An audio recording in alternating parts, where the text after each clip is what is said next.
இரும்பு துருப்பிடித்தலுக்கு நீர் அவசியமா என்பதை அறிவதற்கு தயார்படுத்தக்கூடிய பரிசோதனை அமைப்பை பெயரிட்ட வரிப்படம் மூலம் காட்டுக. சரி, இரும்பு துருப்பிடித்தலுக்கு இரண்டு விடயங்கள் அவசியம். இரண்டு விடயங்கள் இரும்பு துருப்பிடித்தலை ஊக்குவிக்கும். அடுத்தது ஒரு விடயம் துருப்பிடித்தலை ஊக்குவிக்காது. அதாவது இப்ப 5 விடைகள் வரும். இரும்பு துருப்பிடித்தலுக்கு அவசியமான காரணிகள் 2, இரும்பு துருப்பிடித்தலை ஊக்குவிக்கும் காரணிகள் 2, இரும்பு துருப்பிடித்ததை ஊக்குவிக்காத காரணி 1. மொத்தம் இந்த 5. இந்த 5ம் தெரிஞ்சாக்க சொல்லுங்க பாபு. எனக்கு இந்த 5ம் தெரியும்.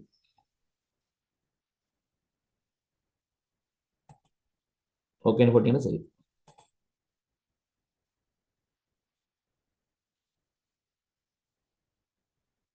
இரும்பு துருப்பிடித்தலுக்கு அவசியமான காரணி, இரும்பு துருப்பிடித்தலை ஊக்குவிக்கும் காரணி, இரும்பு துருப்பிடித்தலை ஊக்குவிக்காத காரணி. இந்த 5.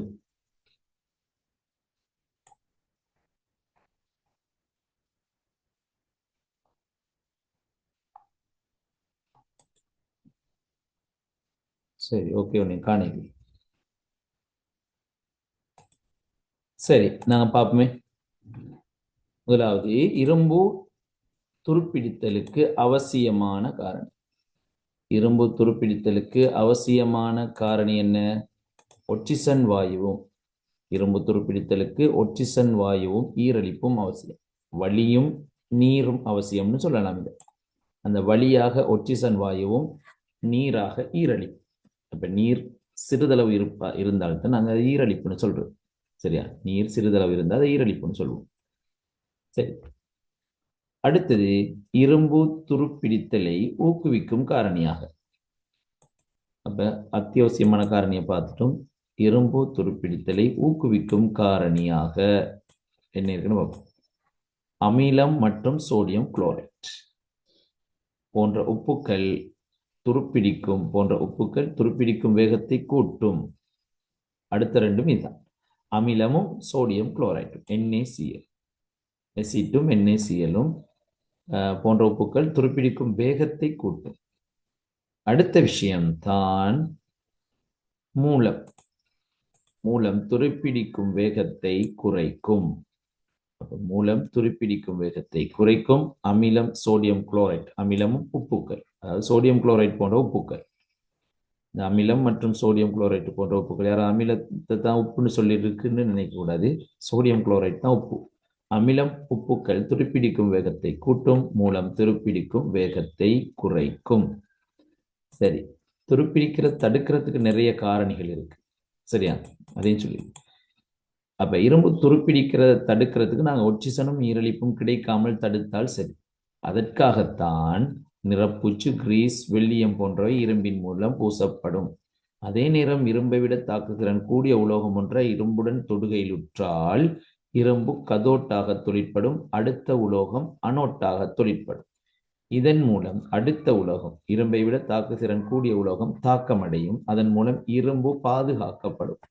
இரும்பை விட தாக்குதிறன் கூடிய உலோகம் தாக்கமடையும் போது, அதாவது அனோட்டாக தொழிற்பட்டு கரையும் போது இரும்பு பாதுகாக்கப்படும். இவ்வாறு இரும்பு பாதுகாக்கப்படுற முறையை தியாக பாதுகாப்பு முறைன்னு சொல்லுவோம். தியாக பாதுகாப்பு முறை, அதாவது இரும்பு கல்வனைசுப்படுத்துதல் தியாக பாதுகாப்பு முறைக்கு ஒரு உதாரணம் ஆகும். இரும்பு கல்வனைசுப்படுத்தலுக்கு இரும்புடன் என்ன உலோகம் கலக்கப்படும்? அதாவது என்ன உலோகம் தேவைப்படும் சொல்லுங்க. கல்வனைசுப்படுத்தலுக்கு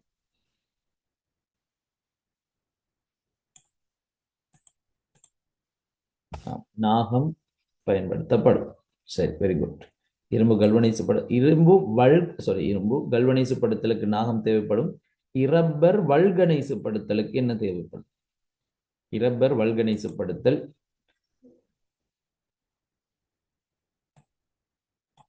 இரும்பு கல்வனைசுப்படுத்தல் ஞாபகம் வச்சுக்கொள்ளுங்க. இரும்பு கம்பி, வேலி கம்பிகளுக்கெல்லாம் இரும்பு தான் இருக்கும். கல்வனைசுப்படுத்தப்பட்ட இரும்பு வேலி கம்பி, அவை கம்பிக்கு வாரது கல்வனைஸ். ஞாபகம் வச்சுக்கோங்க. சரி, எப்படியாது இல்லாட்டி வேற சிஸ்டம் ஓட்டு இருந்தா ஞாபகம். கம்பி கல்வனைஸ், ஆகவே இரப்பர் வல்கனைஸ்.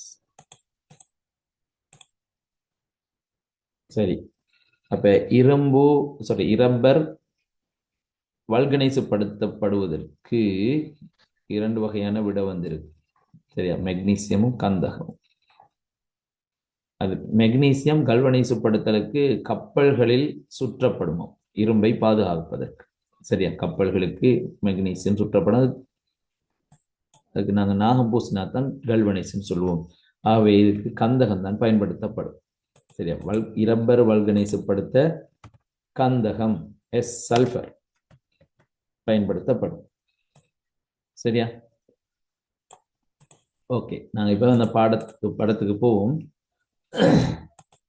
படத்தில் என்னென்றால், இரும்பு துருப்பிடித்தலுக்கு நீர் அவசியமா என்பதை அறிவதற்கு தயார்படுத்தக்கூடிய பரிசோதனை அமைப்பை பெயரிட்ட வரிப்படம் மூலம் காட்டுக.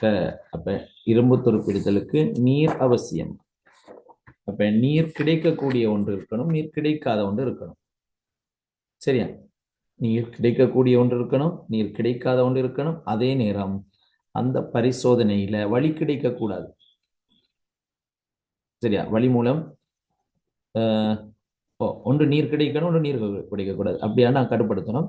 அப்படி கட்டுப்படுத்தினால் அது அதுல ஒன்று பரிசோதனை அமைப்பு, இன்னொன்று கட்டுப்பாட்டு பரிசோதனை சொல்லுவோம். சரியா?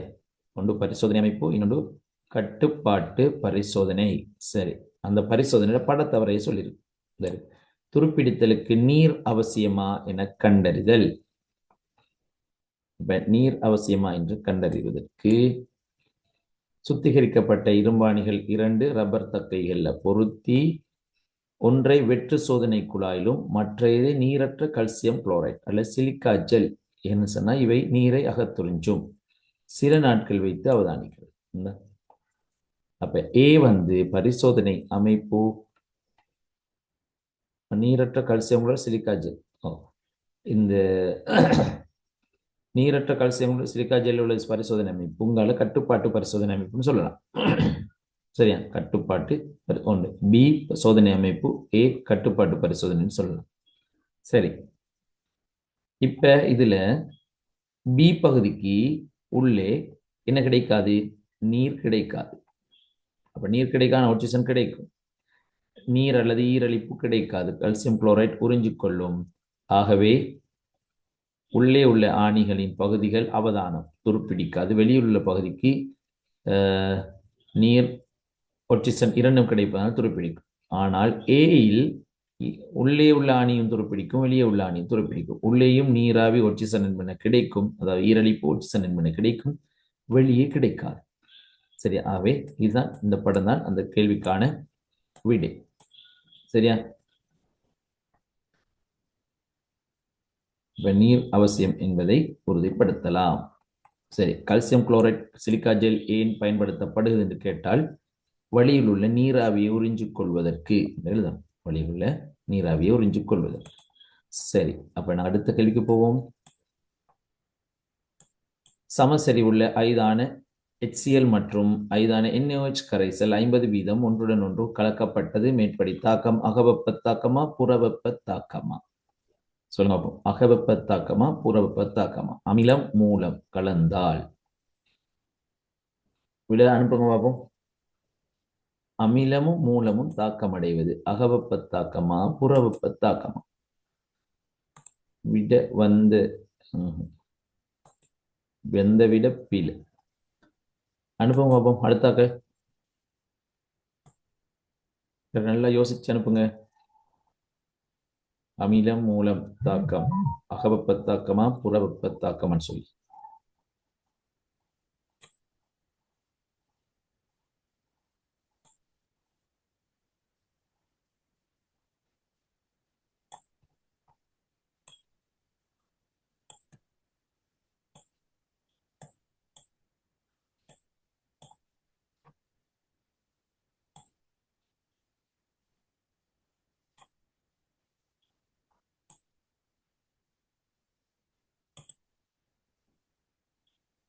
நீங்க ஆன்சரை காணல.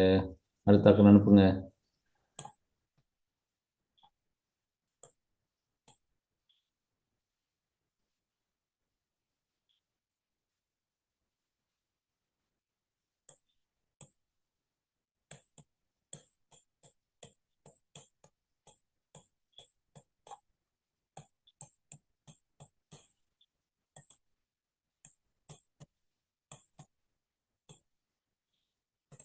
சரி.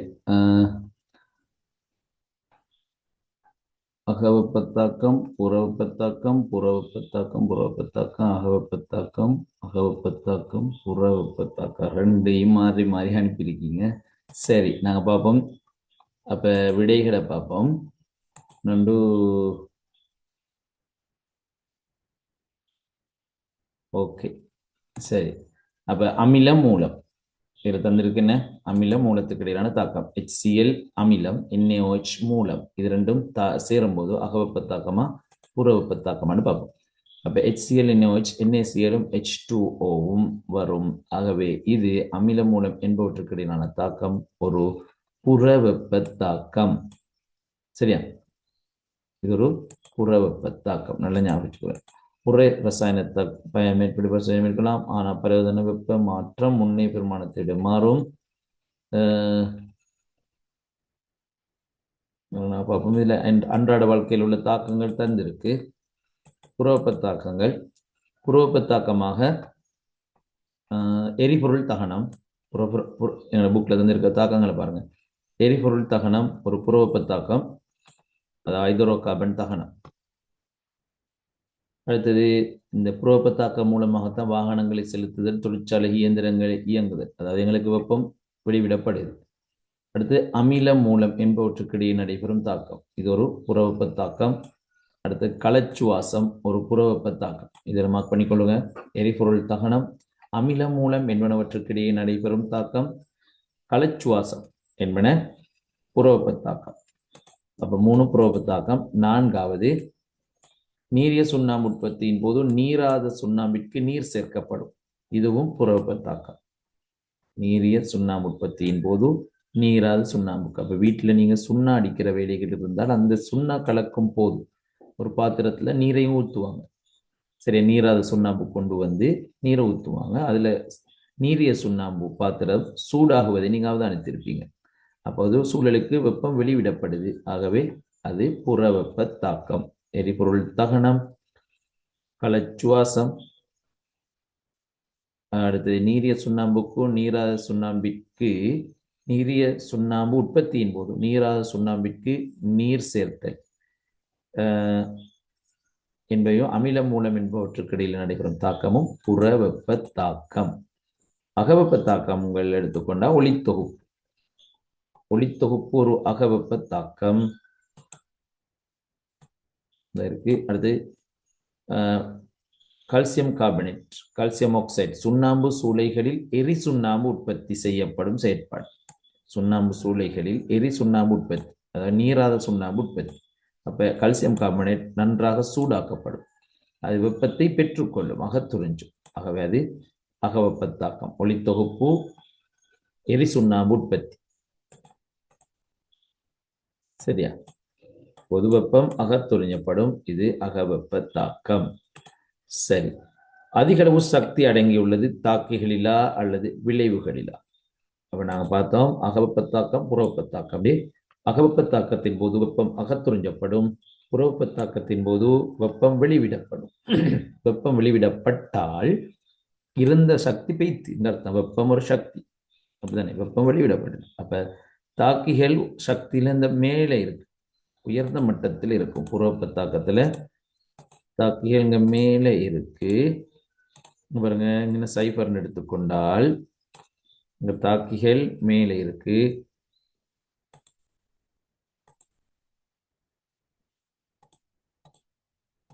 சைபர் தாக்கிகள் இங்க மேலே இருக்கு. ஆனால் விளைவாகும் போது திரும்ப பூஜ்ஜியத்தை நோக்கி வருது, சக்தி வெளியேற்றப்படுது, சக்தி குறையுது, வெப்ப சக்தி குறையுது. அப்ப விளைவுகளின் சக்தி குறையுது, தாக்கிகளின் சக்தி அதிகமாக இருக்கு. எப்பன்னு சொன்னால் புற வெப்ப தாக்கத்தின் போது. அதிகளவு சக்தி அடங்கியுள்ளது தாக்கிகளிலா விளைவுகளிலான்னு கேட்டால் தாக்கிகள் தான் புற வெப்ப தாக்கத்தின் போது சக்தி அதிகளவு அடங்கி இருக்கு. அன்றாட வாழ்வில் நாங்கள் காணக்கூடிய அகவெப்பத்தாக்கம், புறவெப்பத்தாக்கம் 1 வீதம் குறிப்பிடுக. அதை நாங்கள் டிஸ்கஸ் பண்ணிட்டோம். அகவெப்பத்தாக்கத்துக்கு ஒளித்தொகுப்பு சொல்லலாம். நீரிய சுண்ணாம்பு, சுண்ணாம்பு சூளைகளில் நீராத சுண்ணாம்பு உற்பத்தி, அதையும் எங்களுக்கு சொல்லலாம். சரியா? கால்சியம் கார்பனேட்டை வெப்பப்படுத்துறதுக்கு நாங்கள் பயன்படுத்துகிறோம். அதே நேரம் புறவெப்பத்தாக்கத்துக்கு களச்சுவாசம், எரிபொருள் தகனம், அமில மூலம் என்பவற்றுக்கிடையில் நடைபெறும் தாக்கம். அந்த விடயங்களை நீங்க எழுதலாம். சரியா பிள்ளைகள்? ஏதாவது சந்தேகம் இருந்தா கேளுங்க. சரி, இல்லாட்டி நாங்கள் சி கேள்விக்கு போவோம்.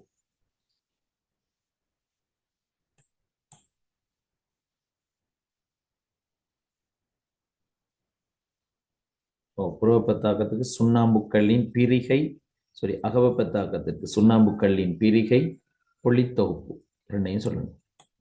சரி, துவிச்சக்கர வண்டியின் கைப்பிடியை திருப்பும் சந்தர்ப்பம் ஒன்றும் குறிச்சாவி ஒன்றால் திருகொன்றை திறக்கும் சந்தர்ப்பம் ஒன்றும் கீழே காட்டப்பட்டுள்ளன. மிதிவண்டியின் கைப்பிடியை கையால் திருப்பும் பொழுது, இந்த வச்சுக்கணும், ஏ சந்தர்ப்பத்தை பற்றி தான் கேட்கிறான். இரு விசைகளின் விளைவு எப்பெயரினால் அழைக்கப்படும்? அப்ப நாங்க திருப்பும் போது ஒரு கையால இங்கால விசையை கொடுப்போம், இன்னொரு கையால இங்கால விசையை கொடுப்போம். இங்க சுழற்சி அச்சு ஒன்று இருக்கு. இங்க சுழற்சி அச்சு, சுழற்சி அச்சிலிருந்து அசைது. சரி, இதுக்கு என்ன பெயர்?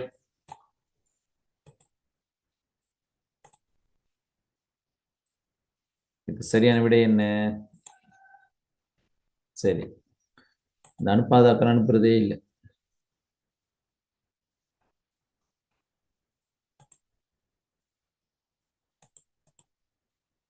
எப்பெயரினால் அழைக்கப்படும் விசை இணை. சரி, ஆணியை திறக்கும் கணத்தில் புரிச்சாவியின் நீளத்தை அதிகரிக்கும் போது, புரிச்சாவியின் நீளத்தை அதிகரிக்கும் போது பிரயோகிக்க வேண்டிய விசை குறைவதற்கான காரணம் யாது?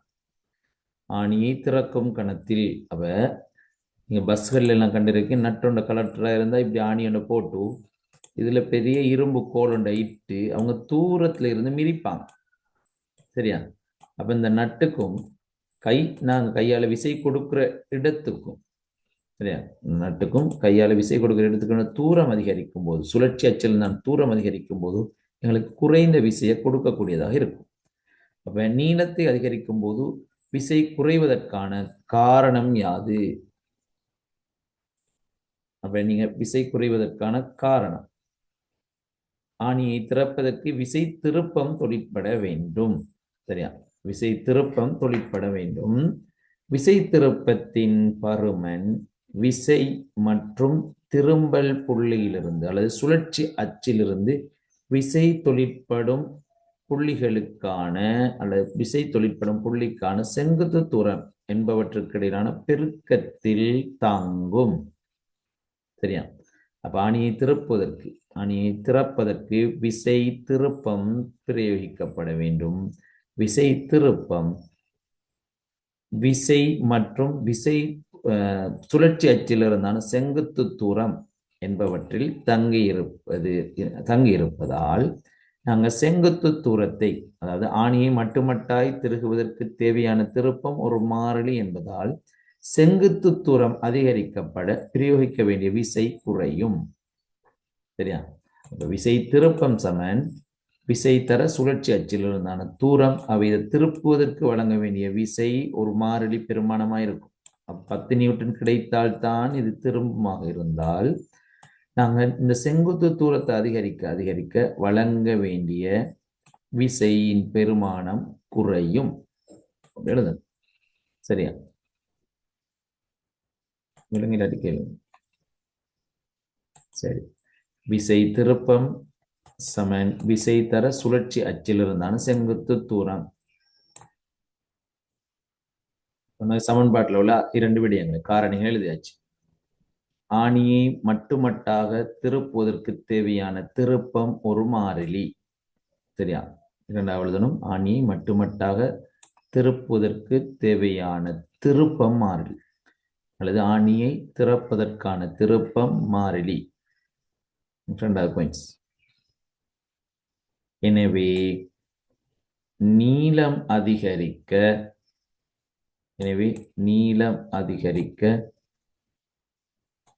விசை குறையும். சுழற்சி அச்சிலிருந்தான நீளம் அதிகரிக்க விசை குறையும்.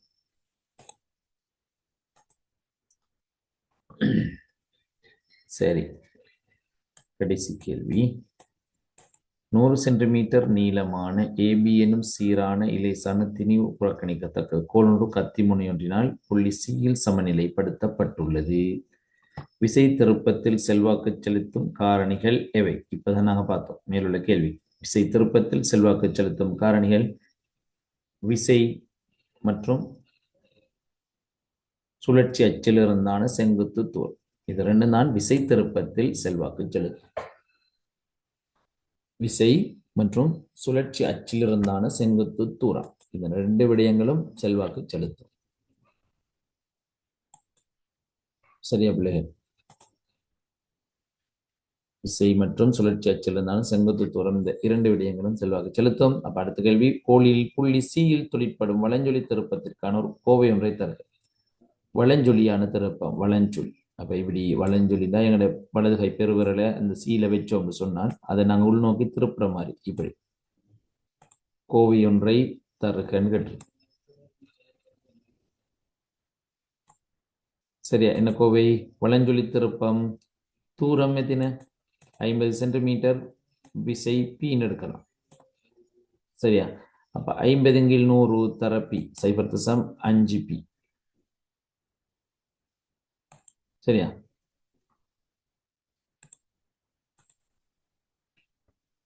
ஐம்பதின்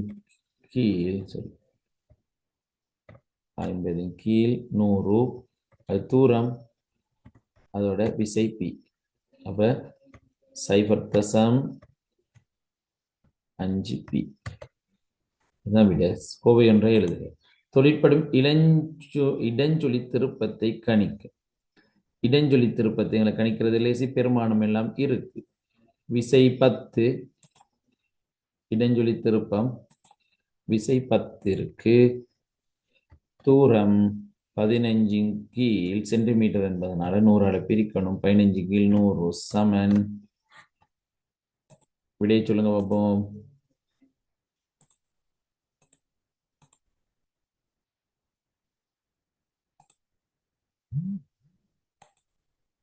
சைபருக்கு இந்த சைபர் வெட்டுப்படும். அப்ப மேல 15 கீழே 10, ஆகவே 1.5 நியூட்டன் மீட்டர். சரியா? 1.5 நியூட்டன் மீட்டர். சரி, விசை பியின் பருமனை கணிக்க. அப்ப விசை பியின் பருமனை கணிக்கிறதுக்கு வலஞ்சொலி திருப்பம் சமன் இடஞ்சொலி திருப்பம். இடஞ்சொலி திருப்பம் கண்டுட்டோம் 1.5 மீட்டர். அப்போ 1.5 மீட்டர் தான் எதிர் திசையிலையும் தொழிற்பட வேண்டும். அப்போ 1.5 சமன், ஏற்கனவே வலஞ்சொலி திருப்பம் நான் போட்டிருக்கு 0.5 பி. இடஞ்சொலி திருப்பமான 1.5 பி தான் வலஞ்சொலியாகவும் வர வேண்டும். ஆகவே இடஞ்சொலியான 1.5 பிய வலஞ்சொலியான 0.5 பியால பிரிக்க போறோம். அவை பியை எழுமாற்றம் செய்தால், பியை எழுவாய் மாற்றம், சரி, பியை எழுவாய் மாற்றம் செய்தால் பி சமன் 1.5 கீழ் 0.5. ஆகவே விடை 3 நியூட்டன். சரியா? 3 நிலைனா மார்க்ஸ் இல்ல, 3 நியூட்டன் எழுதணும். சரியா? சந்தேகம் இருந்தா கேளுங்க. இந்த பேப்பர் முடியுது இதோட.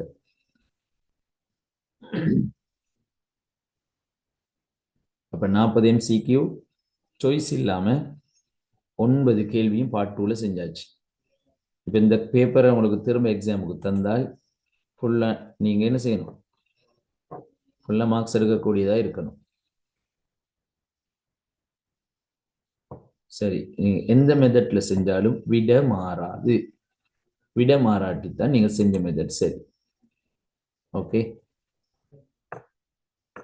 ஓகே. இதுல ஏதாவது சந்தேகம்? முழு பேப்பர்லையும் 40 MCQ, 4 கட்டமைப்பு வினாக்கள், 5 கட்டுரை வினாக்கள், மொத்தம் 9 பார்ட் 2 கேள்வி, 40 பார்ட் 1 கேள்வி.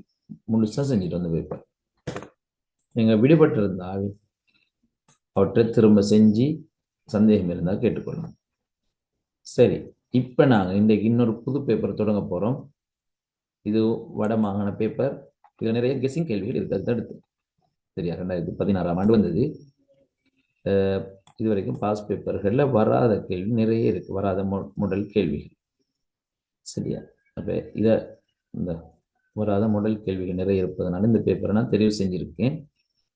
உங்களோட நேரம் நல்லா இருந்தால், நம்மளோட நேரம் நல்லா இருந்தால் நிறைய கேள்விகள் இதிலிருந்து வரலாம். இதில் இருந்து வந்தால் உங்களுக்கு இந்த இதெல்லாம் வந்ததே இல்லை. சரியா? இதிலிருந்து வந்தால் உங்களோட நல்ல மார்க்ஸ் ஒன்று எடுக்கக்கூடிய வாய்ப்பு கிடைக்கும். சரி, இப்போ பார்ட் 1 நாங்கள் இதுக்கு முதல் செஞ்ச பேப்பர்களை விட இது லேசி மாதிரி இருக்கு. சரியா? நீங்கள் செஞ்சிருந்தா உங்களுக்கு விளங்கி இருக்கும். Part 1 lazy. சரி, எடுங்க பார்ப்போம். மிக பொருத்தமான விடையை தெரிவு செய்க. பின்வருவனவற்றுள் இரட்டை சுருளி அமைப்பை காட்டுவது. சரி, இப்ப ஆன்சரை சொல்றது உங்களோட வேலை. சரியா பிள்ளையான்னு நான் சொல்றேன். சாட் பாக்ஸ்ல அனுப்புங்க.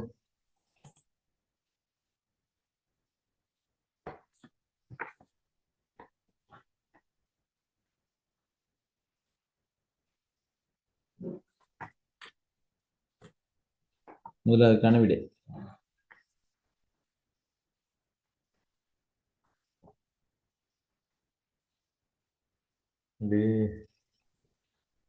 சரி, வந்த விடையெல்லாம் சரி. நான் இந்த விடை அனுப்பாம இருக்காங்க. ஆகிஃப்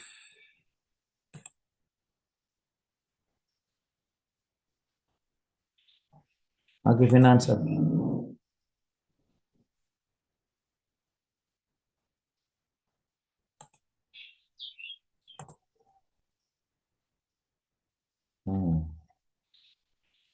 சரி, வந்து ஆன்சர்களில் ஒரு ஆள்கிட்ட பிள்ளை, மற்றெல்லாம் சரி.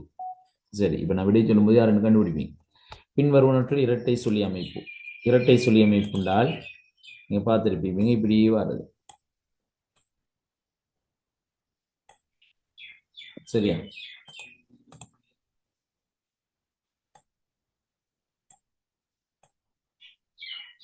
சரி, இரட்டை சொல்லி அமைப்பு என்ன பார்த்தோன்னே உங்களுக்கு விளங்கிடும். டிஎன்ஏ இரட்டை சொல்லி அமைப்பு டிஎன்ஏ. அப்போ டிஆக்சி ரைபோ. அப்போ டினா டிஆக்சி ரைபோ. நியூக்ளிக் என் என் அமிலம் எசிட் டிஎன்ஏ. அப்போ முதலாவதுக்கு இரண்டாவது ஆன்சர். சரியா? சரி, ரெண்டாவது மிகவும் லேஸ். இது இது பாருங்க, இது 2016ஆம் ஆண்டு வந்து பேப்பர். இந்த 2016ஆம் ஆண்டு வந்து பேப்பர். இதுல இருந்து அப்ப இது 2016க்கு பிறகு இந்த பேப்பர்ல இருந்து பாஸ் பேப்பர்ல எத்தனை கேள்வி வந்ததுன்னு நாங்க இப்ப டிஸ்கஸ் பண்ணும்போது எங்களுக்கு விளங்கும். சரியா? அப்ப இந்த பேப்பர் தெரிவு செஞ்சோன்னு உங்களுக்கு விளங்கிடும். இப்போ உள்ள 2வது எம்சிக்யூ இந்த 2016ஆம் ஆண்டுக்கு பிறகு பாஸ் பேப்பர்ல வந்திருக்கு. பார்ட் 2ல 3ஆம் கேள்வியில வந்திருக்கு. எனது மெக்னீசியத்தின் இலத்திறன் நிலை அமைப்பு. சரி, ஆன்சர் அனுப்புங்க. மிகவும் இலகுவானது. 12. அவை 12 அணுவெண்ணாக இருந்தால் இதுவரைக்கும் வந்த விடையெல்லாம் சரி. 2 8 2. சரியா? 2 8 2. சரி, 3ஆவதும் இலகுவானது. அலைகள் பாடத்துடன் தொடர்பானது. மனித காதின் கேழ்த்தகும் மீடிரன் வீச்சு. இதுல கிரகித்தல் ஒன்று தேவை. சரி, இதுக்கு எத்தனை விடைன்னு சொல்லுங்க.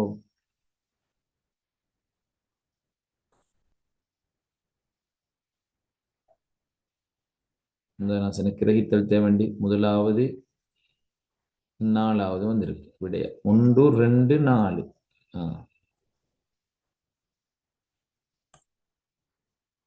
லேசியான கிரகித்தல் தேவை, நல்லா கிரகிக்கணும். 1 2 4 வந்திருக்கு.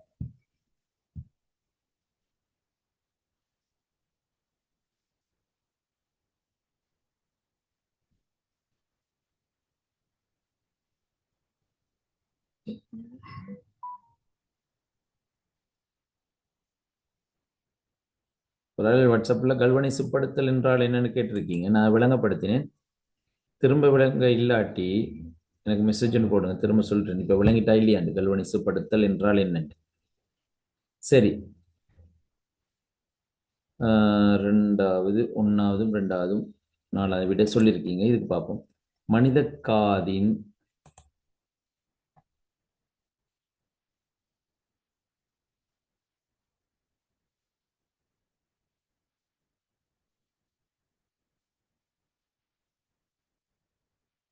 பேப்பர்ல இப்படி இல்லையே.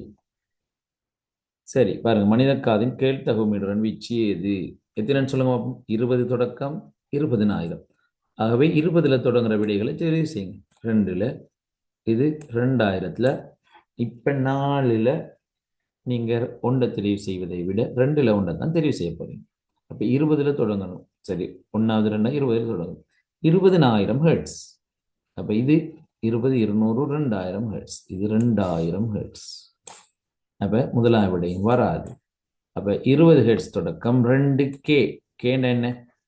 கிலோகிராம். 1 கிலோகிராம் என்றால் 1000 கிராம். கிலோ என்றால் என்ன? 1000. அப்ப 20K என்றால் 20,000 ஹெர்ட்ஸ்.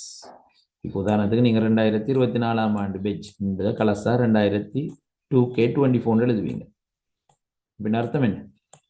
2K என்ன? 2000.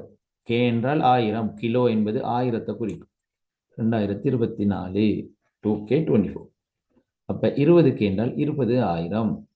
பாருங்க, 1 கிலோகிராம் என்றால், கிலோ என்றால் 1000. அப்ப 1000 கிராம். 1 கிலோமீட்டர். கிலோ என்றால் 1000. அப்ப 1Kக்கு பதிலாக 1000 போடலாம். 1000 மீட்டர். அப்ப இதுக்கு 2வது விடை. உடற்சாரில் காணப்படும் நொதியம்.